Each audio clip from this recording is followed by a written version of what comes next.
가시죠. 윈도우 메뉴 안에 보시면 컨텍추얼 태스크바가 2023 버전부터 시작됐거든요. 그럼 여러분들 만약 2021, 2버전 시험장에 가면 있어, 없어요? 없어요.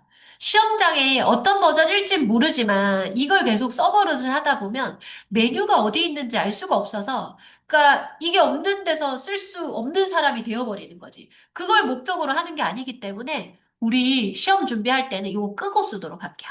컨텍추얼 태스크바 체크돼 있는데 한 번 더 누르면 체크가 꺼지는 거고요. 컨트롤을 열어서 쓰시는 게 시험 시간을 줄이는데 아주 도움이 많이 됩니다. 컨트롤 열어볼게요. 그럼 메뉴바 아래에 뭐가 튀어나온다, 그죠? 이걸 뭐라 부른다? 컨트롤. 컨트롤은 조정이라는 뜻이다, 그죠? 제가 컨트롤 바에서 찾아보세요라고 수업 중에 이제 말씀을 드릴 거라서, 아, 여기서 찾으라는 뜻이구나라고 인식하시면 됩니다. 그럼 툴바에 베이직, 그러니까 기본 필수 요소들만 꺼내져 있는데, 만약 우리 시험장 가가지고 베이직으로 돼 있을 때 일일이 하나씩 꺼내서 쓰려고 하면 너무 불편하거든요. 그래서 툴바에 어드밴스드를 열면 일러에서 제공하는 모든 도구가 다 튀어나오는데 이때 주의사항이 좀 있어서 이것들을 좀 주의하시면 될 것 같아요. 특히 누가 문제냐면 펄스펙티브 그리드 얘를 딸깍 눌러볼게요. 이거 아마 기초 시간에, 쌤, 저 사각형이 이상한 게 막 그려지는데, 이거 아마 겪어보신 분들 계실걸요. 그죠? 저 지금 사각형 그렸는데, 지 혼자서 마른 목골이 그려졌네요. 이 퍼스펙티브 그리드 때문에 그런 건데, 신버전은 X 누르고 닫으면 닫히는데, 9버전에 가서 이거 X를 누르잖아요. 안 닫혀요. 9버전 가면 X 누르면 안 닫힙니다. 그럼 9버전인데 뭘 잘못해서 뭔가가 얘가 켜져서 사각형이 이상하게 그려지는데 그러면 어떻게 닫으시면 되냐면 뷰 메뉴 안에 퍼스펙티브 그리드 안에 하이드 그리드라고 되어 있다. 그럼 얘가 열려 있는 거라서 이걸 끄라는 의미인 거예요. 누르면 꺼집니다. 그럼 툴바만 가지고 작업이 용이하냐? 아니, 그렇진 않아. 왜냐면 얘만 가지고도 또 안 되는 경우도 있고 우리 시험장에서 시간을 단축하기 위해서 레이어를 좀 적극적으로 쓸 건데 이것들만 가지고 좀 부족한 경우가 있어요. 대표적으로 온라인 패스파인더 등등등. 그 다음에 색깔은 딱 정해져 있기 때문에 시험에 필요한 것들을 꺼내려고 하는데 툴바의 세팅 상황과 동일하게 한번 만들어 보려고요. 그럼 출발 첫 번째는 선택에 관련된 것들인데 선택을 한다는 거는 온라인 정렬하려고 하는 목적인 것이 맞죠. 그죠? 윈도우 메뉴에 온라인 꺼내서 얘를 도킹을 시킬 건데 만약 도킹이 안 되어 있다고 하면 어떤 문제가 생기냐 제가 퍼스펙티브 그리드를 저도 모르게 잘못해서 뭔가를 이렇게 눌렀어요. 그럼 얘가 켜져 있는지 아닌지를 알 수 있냐? 아니 몰라요. 안 보인다 그죠? 이게 공중에 둥둥 떠 있으면 이런 문제가 생기기 때문에 온라인 트랜스폼 패스파인더의 패널을 마우스를 드래그를 이렇게 하셔가지고 툴바 옆에다가 이렇게 찰싹 붙여주겠습니다. 그럼 얘가 툴바 오른쪽 혹은 도킹 시켜놓은 패널의 오른쪽에 열리기 때문에 열렸나 닫혔나를 정확하게 알 수 있거든요. 이렇게 붙여주시는 게 맞고요. 그 다음 도형을 만드는 것에 관련되어 있는데 도형 도구보다 더 많이 쓰는 게 스트로크 도구입니다. 스트로크. 자, 그럼 윈도우 메뉴에 스트로크 알파벳 순이라서 저 밑에 있어요. 열어볼까요? 옵션이 닫혀 있거든요. 메뉴 버튼 눌러볼게요. 그러면 쇼 옵션이라는 메뉴가 보입니다. 얘를 열고 쓰는 것이 맞습니다. 왜냐면 점선 만드는 거 많고요. 뚜껑 써야 되는 거 많고요. 선의 두께를 조정해야 되는 상황이 아주 많이 펼쳐지거든요. 스트로크 패널도 온라인 아래에다가 붙이도록 할게요. 아까 시험에 주의사항 볼 때 색채가 많이 나왔다, 그죠? 그러면 윈도우 메뉴 가셔서 컬러를 열어서 왜냐면 도형을 만들고 정렬하고 선 두께 지정하고 나서 다음에 지정하는 게 뭐예요? 색깔이요, 색깔.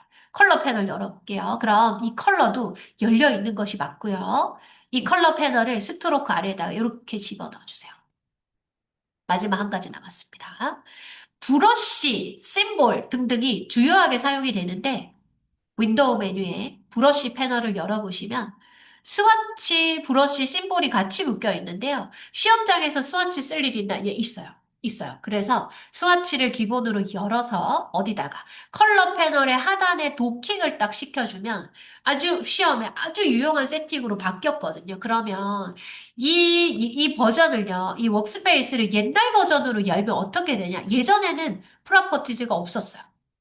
그래서 이 패널들이 오른쪽에 이렇게 열려 있는데요. 그러면 뭐가 문제는 아닌데 어떤 특징이 있냐면 동선이 되게 길어집니다.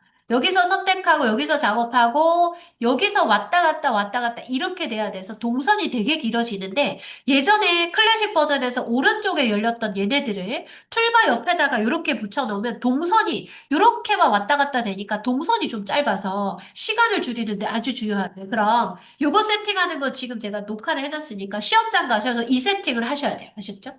그러면 우리 시험을 준비를 할 때 이걸 가지고 이제 그 시험 대비용으로 그래픽스 기능사라고 이름 등록해 놓으면 앞으로 이제 이것만 싹싹 선택해 주면 되니까, 그죠? 자, 워크스페이스 새로 등록 가시죠? 그럼 개인 컴퓨터에 등록 하나 해놓고 쓰시면 될 것 같아요.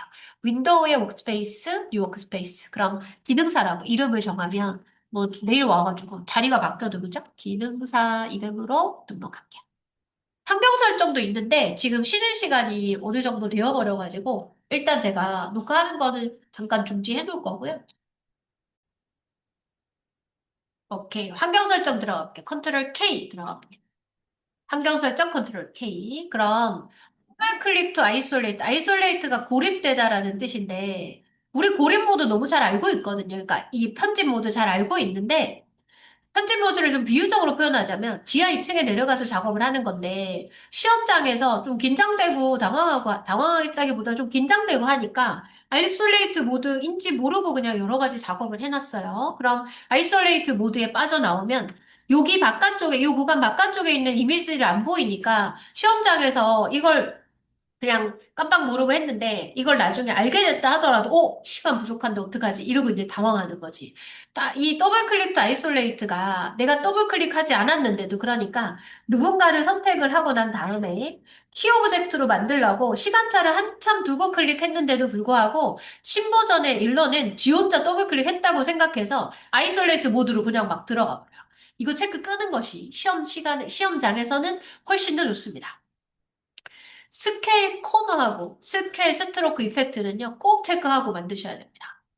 선의 두께가 지정되어 있는 경우는 없어요. 근데 만들어가지고 레이아웃에 맞는지 보기 위해서 사이즈를 키웠다 줄였다 해야 되는데 그 경우에 선과 이펙트도 같이 커지고 줄어들어야 되고요. 코너도 마찬가지. 스케일을 요렇게 스케일이랑 코너를 요만큼 만들어요. 그러니까 전체 도형의 절반만큼 요 코너 위젯의 크기가 만약에 50이라 치자. 근데 도형이 요만큼 작아졌는데 이 스케일 코너가 체크가 되어 있지 않으면 50의 사이드가 그대로 유지가 되기 때문에 모양이 달라져 버리거든요. 그럼 시험장에서는 꼭 스퀘어 코너를 꼭 하셔야죠. 셀렉션과 앵커 디스플레이가 옵니다. 자, 여러분들 이 디폴트 사이즈만 익숙하게 쓰신 분도 계실 수도 있어요. 근데 제가 수업을 오랫동안 한번 해보면요. 이 앵커 포인트 핸들 바운딩 박스가 너무 작아서 클릭하다가 다른 것을 선택해서 선택이 해제되어 버린다거나 이것 때문에 시간이 좀 지연되는 경우들이 많더라고요. 그럼 다른 사이즈 써보지 않으신 분들이 많을 것 같아서 오늘 3번 써보시고요. 내일 2번 써보고요. 그리고 나서 그럼 3번을 쓰면 확대를 좀 많이 해야 되고 2번을 쓰면 1번보다는 크지만 그래도 아직까지 크기가 완전히 좀 잘 보이는 이런 상태는 아니라서 셋 다 써보시고 결정을 하시는 걸로 하시죠. 저는 여러분들한테 잘 보이는 세팅이 목적이라 맥스 사용하도록 할게요. 파일의 핸들링 가겠습니다. 아까 제가 말씀드린 2시간 반 정도 지나서 누가 울었다 그랬잖아요. 일러가 터져가지고 다 날아갔다고 생각을 한 거예요. 원인이 뭐냐면 얘 때문에 그래요. 자, 볼게요. 자동적으로 리커버리 데이터를 매 2분마다 저장. 그럼 일러스트레이터는요, 도형의 개수가 많아지면 용량이 기하급수적으로 커지고 2분마다 일러가 켜지고 난 이후 시점부터 2분마다 매번 저장을 하는데 저장을 할 때 특히 메모리를 많이 갖다 써요. 그럼 2분마다 꺼지게 될 가능성이 계속 열려 있는 겁니다. 일러스트레이터 처음 설치하면 2분이거든요. 시험장 가셔서 10분 세팅하세요. 예전에 4시간 수업할 때는 15분 세팅하라 그랬거든요. 시간이 좀 줄어들어서 15분보다 10분이 더 나을 것 같아서. 그럼 집에서 공부하거나 그 다음에 강의장에서 할 때는 시험장에 정말 많이를 대비해서 10분으로 하자는 거고 집에서 공부하거나 강의 시간에는 1시간 세팅하시면 1시간마다 한 번쯤 리커버리 데이터 저장 그건 괜찮을 것 같아요. 자, 그리고 여기 말해볼게요.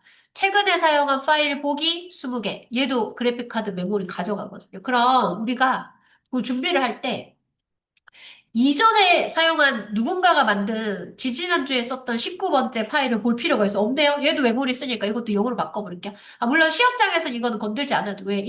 문서를 한 번만 넣을 거니까 시험장에서는 어차피 20으로 되어 있어도 이전에 정보값이 없기 때문에 이건 그냥 무시하셔도 되겠다. 좋아요.